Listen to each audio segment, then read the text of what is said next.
Di lingkungan Pusat Penyuluhan Pertanian, di bawah BPP SDMP Kementerian Pertanian, sosok nahkoda yang menjadi tokoh panutan bagi ribuan penyuluh pertanian di Indonesia adalah Bapak Eko Nugroho Darmo Putro Eskom, MAP, yang saat ini menjabat sebagai Kepala Pusat Penyuluhan Pertanian.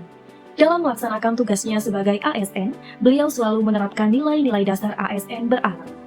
Pada nilai berorientasi pelayanan, beliau hadir langsung di lokasi cetak sawah rakyat di Kabupaten Pahuwato, Provinsi Gorontalo, untuk mendengarkan permasalahan-permasalahan yang disampaikan oleh petani dan memberikan solusi untuk mengatasi permasalahan-permasalahan di lokasi cetak sawah rakyat tersebut.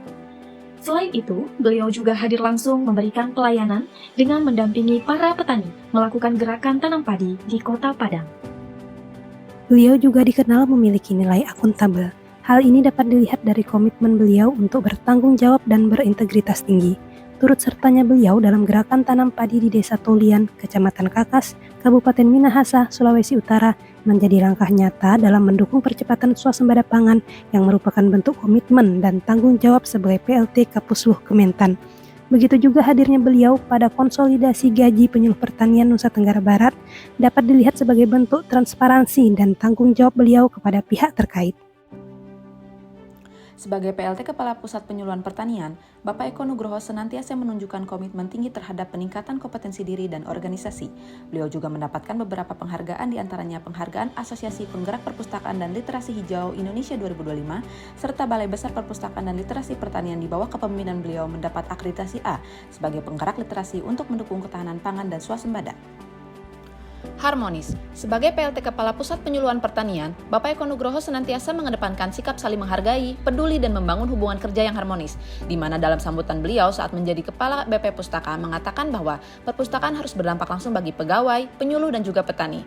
Kemudian salah satu aksi nyata Bapak Eko Nugroho melaksanakan kunjungan ke daerah-daerah, di antaranya kunjungan langsung ke daerah Kabupaten Maros, untuk memberikan motivasi kepada para penyuluh dan petani secara langsung.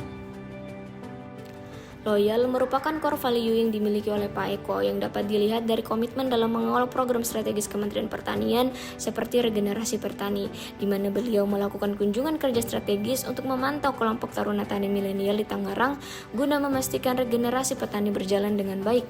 Beliau juga merupakan sosok pemimpin yang adaptif dalam menghadapi perkembangan zaman.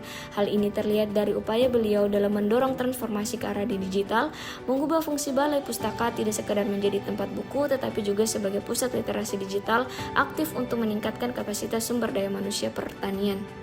Di samping itu, beliau menerapkan nilai-nilai kolaborasi dalam kepemimpinannya. Kolaborasi yang aktif dan efektif bersama Polri, Pusluktan, dan para petani menghadirkan literasi jagung dan beras secara terpadu, baik melalui pendekatan online maupun offline. Kolaborasi ini terbukti memberi dampak yang nyata, mendorong terwujudnya swasembada beras sekaligus meningkatkan produksi jagung di lapangan. Dari situ terlihat bahwa Bapak Eko Nugroho Darmo Putro benar-benar menerapkan nilai-nilai dasar ASN berakhlak dalam setiap langkah kerjanya. Apa yang beliau lakukan menjadi contoh konkret, sudah selayaknya ASN mengambil keteladanan dari beliau, yaitu menjadikan nilai berakhlak sebagai kebiasaan dalam bekerja dan melayani.